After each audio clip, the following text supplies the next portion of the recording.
Good morning, guys. Happy Wednesday. Jazz Broganzo here. What's next? After a impromptu feel-good video that I did yesterday, quick vid, in regards to one Tamara Stock, who won the Olympic gold in wrestling for the United States and loves freaking living in her country and representing the U.S. I know. The best story out of the 21 Tokyo Olympic Games. We're going to get back to nonsense. Not wokeness per se, just nonsense and some good news. Let's take a look. Story number one. This comes out of Outkick. President Dementia is calling for Governor Cuomo to resign. New York Governor Andrew Cuomo has lost more than a little respect he had. He's also down an ally after an Attorney General report found that the disgraced governor sexually harassed nearly a dozen women. His most powerful Democratic comrade, President Biden, is calling for him to resign. Don't worry about the 15,000 elderly that were killed in nursing homes by COVID-positive patients. Don't worry about that. Who the hell cares about the deaths? Make sure we get them on butt grabbing. Reporter, are you now calling for Cuomo to resign? Biden, yes. In a White House press conference late Tuesday afternoon, Biden unloaded on fellow Democratic Cuomo. Look, I'm not going to flyspeck this. I'm sure there are some embraces that were totally innocent, coming from a guy who sniffs kids. But apparently, the Attorney General decided that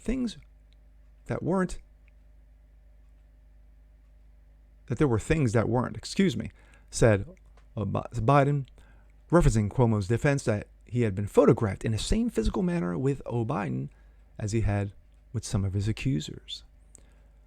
The president acknowledged that he hadn't yet read the Attorney General's full report, which detailed inappropriate comments, hugging, groping, kissing, touching. Gee, sounds familiar. I've not read the report. I don't know the detail of it. All I know is that the end result, I do the same thing. Oh, I'm sorry. My bad. When reporters brought up the impeachment, Biden commented, I understand the state legislature may decide to impeach. I don't know that for a fact. I've not read all the data, being that it was not written for me in crayon. In a video response to the explosive Attorney General report, Cuomo denied any wrongdoing. Quote, I want you to know directly from me that I never touched anyone inappropriately or made inappropriate sexual advances. Cuomo said, I'm 63 years old. I've lived my entire adult life in public view. That's not who I am, and that's not who I ever been. My thoughts. Oh, how Clinton-esque this all sounds. Remember back, let's take a trip in the way back when Clinton said, I did not have the sexual relations with that woman. What is. Yes, that same Bill Clinton who denied getting a header from Monica Lewinsky back in the 90s, Cuomo sounding just like it. We don't know if he got a header in the governor's mansion, but hey, if you're going to go out in style. Oh, and then you have Dementia Boy saying, you need to step down. Like I said, coming from a guy who loves sniffing kids. Story number 2. And here's the feel good. Missouri Governor Mike Parson pardons Mike and Patricia McCloskey. Yeah, remember the McClosky'S? Yeah, they were outside defending their home from Black Lives Matter and Antifa, and yet they were deemed the bad guys by, of course, media and the racist district attorney. Missouri Governor Mike Parsons announced Tuesday that he pardoned Mark and Patricia McCloskey, the St. Louis couple that gained national attention after defending their homes on June 28, 2020.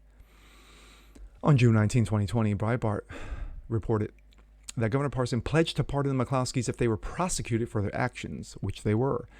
The Hill noted Parson saying that he believed the McClosky'S and did what they legally should do. Parson added, a mob does not have the right to charge your property. They had every right to protect themselves. It's called the Second Amendment, folks. On June 17th, 2021, Breitbart News, observed that Mark McCloskey pleaded guilty to misdemeanor fourth-degree assault, and Patricia pleaded guilty to misdemeanor harassment. Wow. As part of their plea, they forfeited their guns. Again, it's called the Second Amendment. They should not have to. They were holding while standing outside their homes June 28, 2020. On August 3rd, 21, Parsons announced his pardon of the McClosky'S.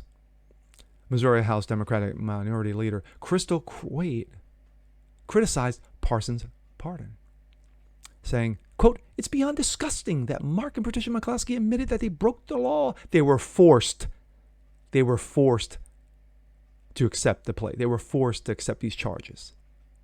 Let's get that right. Let's get that correct. And within weeks, were rewarded with pardons. Yet men like Kevin Strickland, who has spent more than 40 years in prison for crimes even prosecutors now say he did not commit, remains behind bars with no hope of clemency. Strickland was found guilty of a 78 Kansas triple homicide and is now requesting clemency. My thoughts.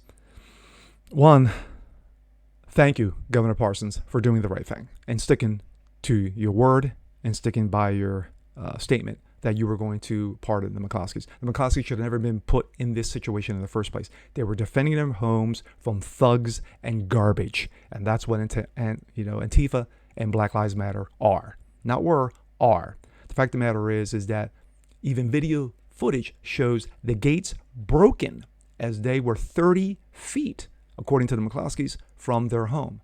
So they did what any couple would do, come out and defend their home.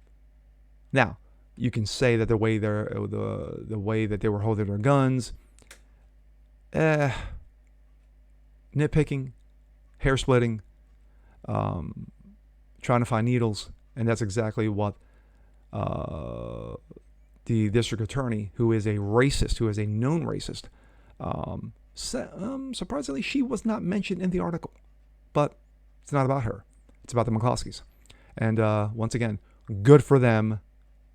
Good for them, and expect the lawsuits. Just saying.